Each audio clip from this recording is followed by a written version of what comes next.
Welcome back to the channel. So, chapter 405. Now, I live streamed this chapter. Now, when I was live streaming this chapter, a lot of stuff didn't really make a whole lot of sense to me.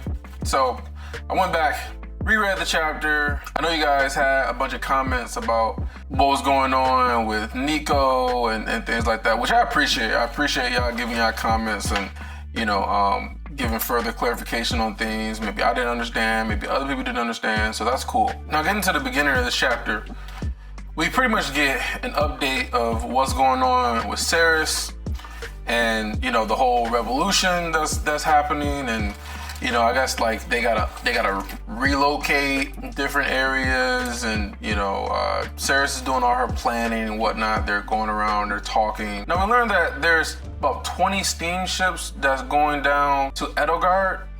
And after analyzing the chapter and reading it thoroughly, right? So the way I understand it is that they're in Edelgard right now. That's where they're at right now, currently, where they're talking to, because Cesklar is pretty much just the continent, or like you can look at it like a state, right? And so the state has different areas, different cities, I guess you would call it. And so they're in Edelgard right now. And so Edelgard is the place that she wants Cyrus to stay and guard the shields. And then she's supposed to be going to Rosar. That's kind of what I'm going to call it until I find out another way of naming it. She's supposed to be going to Rosar, Saris, while Kara is going to Sandare. Apparently they're changing their base of operations to Sandare. I guess maybe they're getting more, it's more battles going on in Edelgard. So Edelgard is where their base operations was before, and Saris is going to Rosar. So it's kind of giving you more of like a outline. It's kind of giving you more like an outline of exactly where everyone's at and where everybody's going, which is helpful trying to understand, how all this is all kind of breaking down as far as like, where they're attacking, where they're defending, so this all just seems to me like a big, this whole shield and everything, it's just to waste time. It's like she said, draw attention, from Agrona, and pretty much just to buy time. And I'm guessing, I'm taking a guess right now. So I'm guessing she's just trying to buy time for Arthur. Like, she's really dependent upon Arthur, unless she has some other tricks up her sleeve, which she probably does have some more tricks up her sleeve. But I think she's really relying on Arthur to try to figure things. I think that she knows that Kessis is going to speak to Arthur, and Arthur's going to talk to him. I think that she knows that they're going to come to some sort of agreement based off of what he learned in the relic tombs, because she understands how greedy the Soras are, with Kessis being Kessis, right? So she kind of understands Kessis, she understands Agrona, she understands how greedy he is. And so she already probably has in her mind that they're going to come to some agreement. He's going to get help from Kessis. And I think she also knows that since Arthur values just the human race, period. Well, I shouldn't even say that human race, because it's not just human, but you know what I'm saying, the people. He values the people, the lessers, not only in Decathlon, but in Alacrity as well. I think she already has in her mind that they're going to come to sort of agreement, and Kessis is going to send people to help with protecting Alacrity as well. So I think she's also banking on that, and she probably has some other tricks up her sleeve as well. I mean, because we already know, she's extremely smart, extremely thorough. She's planned all this stuff out for a long time. She's already had everything lined up on what she wanted to do. She just had to get all the pieces together, and also, find a trump card, which is Arthur. Arthur's the trump card. He's like the thing that can sway each side, So that's what I think as far as like her planning things. Now, while they're talking about all this stuff and they're getting ready to go where they need to go, they get attacked by Cecilia. And I think it was also some other soldiers too that was attacking as well. But Kara's supposed to be leaving. She's supposed to be going to Sandare. And while this is all happening, Cyrus is talking to her and whatnot, and she's supposed to be left already, and she hasn't left. And so as y'all seen the reaction, I was pretty pissed about that. I was like, why haven't you left? Why haven't you followed orders? You're already questioning her to begin with. Right, because Saris let her know that she's not disposable. You know, like she's valuable. Like someone who knows the relic tombs, someone who's a high blood, someone who understands the politics and everything. Like, you know, you're valuable. You're not just a soldier. Like she said, she has soldiers. So you just need to do what I tell you to do, you know, because I expect for you to succeed, you know, because she has a lot of faith and a lot of trust in her. And so her just second guessing her and questioning her, and then not only doing that, but also just staying there and not following orders, haven't left yet like she was supposed to, is just kind of frustrating because she already knows the amount, she already has a ton of respect for Saris, you know, from, you know, helping, you know, awaken her blood and whatnot, training her and all those different things, right? Relying on her, showing trust in her. She values all that stuff. So for her to just all of a sudden start second guess, I mean, I understand there's a lot's going on, you know, because you got the Alacrians, and she's talked about how she was regarding the Alacrians as her enemies now, and just kind of like how that's just kind of crazy. She's now regarding her own people as enemies. And, you know, I understand all that. That all kind of makes sense how she's kind of just still a little conflicted, just a tiny bit, right? But her not getting out of there, you know, it's just like, what if you got captured? You know, then that's kind of all fucked up, right? Either, you know, Arthur mad or Saris is mad, whatever is gonna happen. So, like, you could have gotten captured, you could have gotten killed, you know, like, it's just, you should have just left, like they told you to do. Like, she said you were supposed to be leaving, Cyrus said that you were supposed to leave, you were supposed to just leave. So, it was kind of just, it was a little frustrating that she didn't leave. But, you know, it all worked out because there was a purpose in the end of it, because she was supposed to get Sylvia's core. Now, one of the things that Saris also talked about, you know, with this being a revolution, and this isn't just a war, that kind of stuck out to me too, because it was like, it's more so training in your mind. It's like, this isn't just a war. This isn't just a war between, you know, one group and another group, right? And, you know, the smartest person wins, or the person who has the most, you know, artillery, or the most soldiers, or whatever, or somebody's going to backstab somebody to win. No, this is literally a battle between gods. Like, the level that Asuras are at compared to the Lessers is not even, they're not even in the same galaxy. You know what I'm saying? Like, you can literally have a group of, you can literally have probably a group of size, not size, I ain't gonna say size, I'll say retainers. You can literally have a group of retainers, but retainers are a lot stronger than any other regular people, right? You can literally have a group of retainers start firing spells and shit towards an Asura, and the Asura can just literally sit there, stand there, and not do anything, and just let all of it just bounce off of their mana skin, or, you know, their mana shield that they have, you know, protecting their body. Like, they don't have to do anything. They can just say, like, look at Aldir. Like, you had two lances just, you know, hitting them with everything they got, all the spells, all the, you know, gravity hammers, all that shit, and he's just taking it, and it's not doing anything. Literally, the entire area is getting bombarded and exploding, and the ceiling is just collapsing down, and he's just floating there, just chilling, like ants are like trying to hit him or something. It's crazy. So that just goes to show, like, just the level is just, it's like, it's not a fight against regular people. This is a war. We're trying to figure out how to not get destroyed in a war with gods. You know, it's like superheroes. It's like regular people trying to figure out how they're going to win a war against Superman, Wonder Woman, the Flash, all these superpower beings. It's just like, there is no hope. Like, we can make a shield to buy time, but eventually they're going to destroy that shit and kill us. But yeah, so that just kind of stuck out to me. I'm just like, yeah, it is a war against, you know, regular people and godly Asuras. It's a revolution. Like, we're not trying to be their plaything and get destroyed. Like, we're trying to take back our lives. We not want to be in Agrona's hands. We don't want to be in Kez's hands. You know, we want to be able to live our life and do what we want to do without being, you know, manipulated and toyed like little toys by these godly beings, you know. So, you know, in that aspect, it's a revolution, and that's great. That's a really good part of the story that I actually really find fascinating. Just the whole revolution, being able to take back, you know, their lives, you know, their freedom, being able to do what they want to do. Don't have to worry about, oh, I got to do everything you tell me to do, because if you don't, you can literally wipe your hand and just destroy my existence, you know? So it's just, it's fear. It's just fear. Now, one of the things that we also learn in this chapter is that Saris and Cyrus have been together for a long time. They've been together.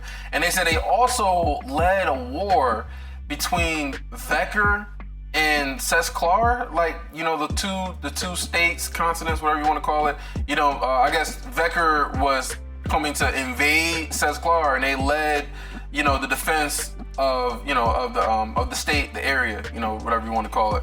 And so, you know, they've been together for, which I think, here's what I'm thinking, right? I'm thinking, you know, we don't know the whole backstory with Saris, but I'm thinking Cyrus has something to do with that backstory. Either she trained Cyrus to get to where he is right now, or she has some sort of like deep relationship with Cyrus, because they seem like they're really close. You know, he cares about her, she cares about him. And, you know, like the first thing she said after it was all over was like, I need to find my retainer. You know, and then you talk about Cyrus talking about, you know, how he's there to look out for Saris because she's not going to be looking out for herself. So I think they have a really, really deep bond and connection. And honestly, if they were to explore going to the past and like how they all met and, you know, how they got to where they are right now, I think that'd be really good. And I'd be really interested in learning more about that. Now we get to the part, all right? We get to the part where Nico is, you know, kind of, I'm not even gonna say it's a fight with Kara, because he wasn't really trying to kill her or anything like that. And I don't know, she seemed like she was kind of like the spell that he had used to take away the air. It seemed like she was really winded from that. And then, you know, you got the fluctuation of mana going on with the battle with Saris and not Saris, but the battle with Cecilia and Cyrus. So like that's kind of affecting her as well. But Cyrus gets, you know, he lasts for a little while, but eventually his ass goes flying. You know, he's gone. He might be dead. Or at least critically injured. But I would not be surprised if he was actually dead. If like we get the next chapter, and the next chapter is like, you know, Sarah's going and looking for him, and she finds him, and he's like impaled through some shit, and you know, he speaks his last words to her, and maybe she has a couple tears, and she actually shows some emotion and whatnot, and then he like tells her, you know, don't cry for me, you know, we still have so much more to go, and you know, it was an honor, you know, working with you, and thank you for everything, you know, so something like that, you know. I think that'd be cool. And then maybe we can go into the backstory then, you know, we get a few paragraphs with their backstory for a little bit before he finally dies.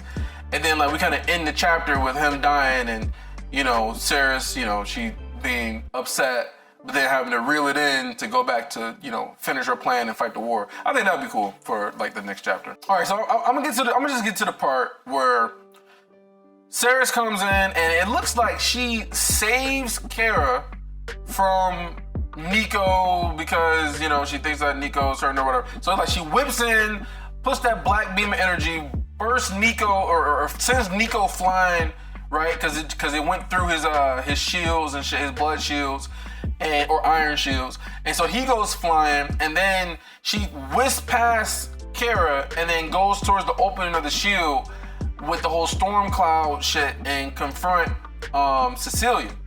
And so what I thought that after Saris made her insults, telling Cecilia to go back and tell him that you failed and everything you did was for nothing, I thought that after she did that, Cecilia got upset and got angry, and she made that ripple, you know, in between them, and then Cecilia made that black little inky sphere, right? But I don't think that's what happened. I think that was actually Saris who had made that black inky like sphere. I mean, what do we know about the size, right? With them being future blooded, they all have something to do with some sort of black, like, you know, whether it be black flames, it could be black poison, it could be, you know, like I said, you got the black storm clouds, then you got the black sphere. It's all like inky and gooey and black mixed with some sort of element, right? And so I think that was, and then we haven't seen Cecilia use anything like that before. So I think that it is from Saris. Saris the one that had used it, and she made the sphere. And I think that she did that to maybe try and kill her? Maybe. Or maybe she was trying to just buy some more time to prevent her from being able to like attack Kara, or maybe go finish off Cyrus or something like that, right? Or maybe get into the shield, right? I think she did that for a reason, to either, I don't think it was trying to kill her, because I think she realized that she's not strong enough to kill her. But I think it was just to like buy time or something. Buy time to stop her from progressing, getting through the shield, to give it a chance to like heal back up or whatever. Because it seems like the shield just constantly regenerates as long as it's not being bombarded, right? And then at the end of it, when she's hurt, obviously Saris is hurt inside the shield, and then Cecilia doesn't have any injuries. It seems like she's like worn out, like she's exhausted all the rest of her mana. Kara also mentioned that, Saris had looked like she was at the last of her power as well. So that whole black sphere, gooey shield thing that she had created, I think that's what kind of like wore her out. It wore Kara out, or not Kara, it wore her out, and it wore Cecilia out, and now Cecilia got to retreat, and Saris has to go find, Cyrus, and, we're going to kind of move past that part. Now, getting to the part where Nico goes and gives Sylvia's core to Kara. Now, like I said, I read all your comments, right? I read the comments. So shout out to Daniel and Anthony. I appreciate y'all leaving y'all comments and stuff. I haven't gone back and reread those chapters. I haven't gone back and reread those chapters with Nico yet. But here's what I would say about this, right? Nico says this in the chapter. He says, I quote, "He has to save her. He owes her a life." Now, that, after rereading the chapter, it makes sense to me that he's talking about Cecilia. That Arthur has to save Cecilia, that in Nico's mind, he feels as though Arthur owes Cecilia a chance at life in this world. And so he feels as though Arthur owes her that, even though he doesn't. He doesn't owe her shit. But in his mind, that's what he thinks. And that's understandable. That makes sense to me. So it makes sense that he's talking about Cecilia in that part. But then the most fucked up and weird thing that he says to Kara is, "I'm trusting you with the most important thing in this world." That is what really kind of, even rereading the chapter, that's what really kind of fucked me up, because I'm just like, normally when you think of entrusting someone with something that is very important to you, you're thinking of something physical, right? It could be a person, it could be an item. He's not talking about the core. He's not saying the core is the most important thing in this world. So he's not talking about something physical. It doesn't seem like he's talking about information, because think about it, when you say to someone, if you give someone like some secret information that's gonna, sway the war and we could potentially win with this crucial information, you can say to someone, hey, my dying breath or whatever, I'm trusting you with the most important information or the most important thing in this world. That makes sense. But it's not that. It's not information. It's not the core. So I just think it was really weird for him to say, I'm trusting you with the most important thing in this world. I mean, he's talking about Cecilia, but the way that him saying it that way, it just doesn't really make a whole lot of sense. I'm trusting you with the most important thing in this world. So, I mean, I guess he's trusting her with the information to give to Arthur so that Arthur can potentially figure out a way to save Cecilia. It's just weird. So here's how I think of the interaction, right? Him giving her the core, to me, I agree. It was somebody I had made a comment about this, and I completely agree with you. I think it's more like a good faith type of offer, type of thing that he's giving, because he knows that Sylvia is important to Arthur, and so he has her core, and Arthur should be able to recognize that it's Sylvia's core. So I think he's using it as like a token of like, I come in good faith. Here you go, Arthur.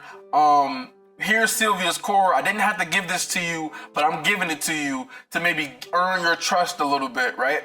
And then in return, Kara's going to relay to him the information that, listen, he owes Cecilia a life, meaning that he wants Arthur to do something that will save Cecilia. But it's also weird because he never once thought about he hasn't once thought about Tess. You know, like Tessia's body is there. Like, what the fuck is Arthur supposed to do?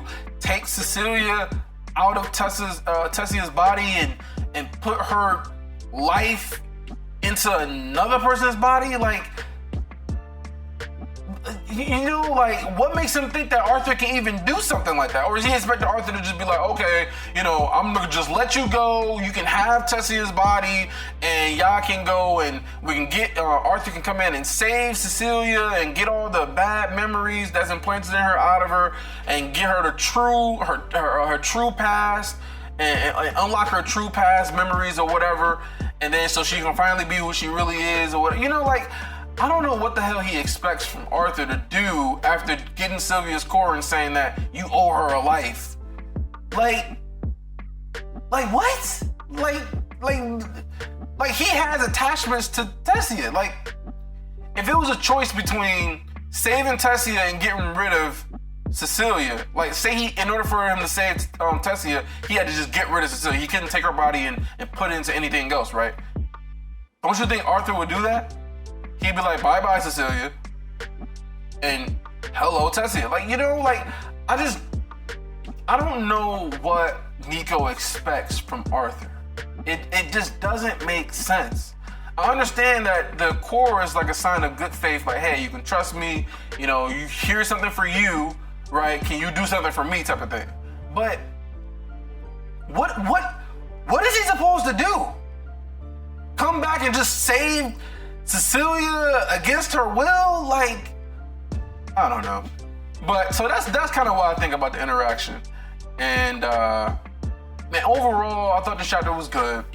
It'd be really nice if they went, you know, to that part what I was saying before about with Saris and Cyrus and him dying and we're getting their backstory or whatever. Like, that'd be cool if they did something like that to kind of deeper the connection between those two. You know, because you know it's a deep connection. And overall, I thought this chapter was good. Like I said, I enjoyed it a lot more when I reread the chapter compared to when I read it the first time live. And yeah, so I'm looking forward to the next one. That's it for me. Peace.